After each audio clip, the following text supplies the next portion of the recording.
নির্বাচনের আগে রাজ্যে ফের আসছেন অমিত শাহ। আগামী বুধবার রাজ্যে আসছেন অমিত শাহ। মায়াপুরে ইসকনের অনুষ্ঠানে তিনি যোগ দেবেন। কেন্দ্রীয় স্বরাষ্ট্রমন্ত্রী বুধবার দুপুর 1:35 নাগাদ কলকাতা বিমানবন্দরে নামবেন। হেলিকপ্টারে মায়াপুর যাবেন অমিত শাহ এবং সেখানে মায়াপুরে ইসকনের অনুষ্ঠানে যোগ দিতে চলেছেন। নির্বাচনের আগে রাজ্যে আবার আসছেন অমিত শাহ। তার একাধিক কর্মসূচির মধ্যে অন্যতম মায়াপুরে ইসকনের অনুষ্ঠানে যোগ দেওয়া। বুধবার দুপুর 1:35 নাগাদ কলকাতা বিমানবন্দরে নামবেন আর হেলিকপ্টারে মায়াপুর যাবেন অমিত শাহ। এখনো পর্যন্ত যা জানা যাচ্ছে যে 1:35 বুধবার কলকাতা বিমানবন্দরে নামতে চলেছেন অমিত শাহ। আরো বিস্তারিত জানবো, আমাদের সঙ্গে টেলিফোন লাইনে রয়েছেন প্রতিনিধি শ্রেয়সী গঙ্গোপাধ্যায়, তার কাছ থেকে। শ্রেয়সী, আর কি জানা যাচ্ছে?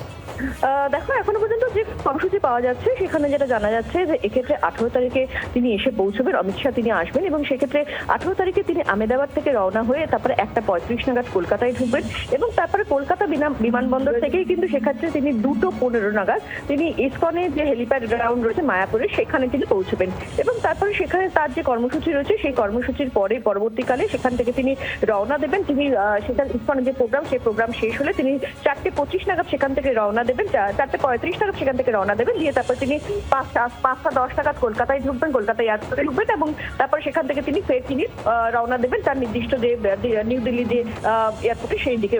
এখন এক্ষেত্রে যে কর্মসূচিতে মূলত তার আসাম, সেখানে কিন্তু তোমাকে জানিয়ে রাখি যে এক্ষেত্রে মূলত যে কর্মসূচিতে যোগ দিতে তিনি আসছেন সেটা হচ্ছে শ্রী সারস্বত গৌড়ীয় বৈষ্ণব সংঘ। শ্রী সারস্বত গৌড়ীয় বৈষ্ণব সংঘ, এই যে সংঘ, এদের যে মূল অনুষ্ঠান সেই অনুষ্ঠানেই কিন্তু কার্যত যোগদান করতে তিনি আসবেন এবং সেখানকার যে কর্মসূচি পাওয়া যাচ্ছে অর্থাৎ শ্রী সারস্বত গৌড়ীয় বৈষ্ণব সংঘের কর্মসূচি, সেখানে দেখা যাচ্ছে যে 1:15 নাগাদ তিনি আসবেন সেখানে এবং সেখানে গুরুকুলের বিদ্যার্থীদের তাদের যে সংকীর্তন সেই সংকীর্তন তিনি শুনবেন এবং তারপরে তিনি মন্দিরের দর্শন করবেন এবং সেক্ষেত্রে 50 জন সন্ন্যাসী এবং বাবাজি যারা রয়েছেন তাদের সঙ্গে মিলিত হয়ে তিনি দুপুরে ভোজন সারবেন এবং বিকেলে তারপরে একটি অনুষ্ঠানে যাবেন এবং তারপরে সেখান থেকে তিনি সেই অনুষ্ঠানে যোগ দেওয়ার পরে তিনি সেখান থেকে রওনা হয়ে আবার কলকাতার উদ্দেশ্যে রওনা দেবেন।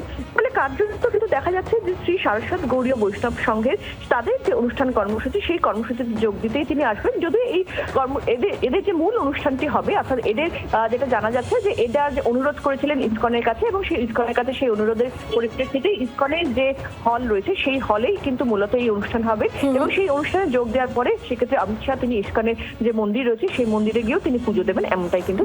ধন্যবাদ শ্রেয়সী। বাংলার আওয়াজ, বাঙালির আবেগ, জি 24 ঘন্টা।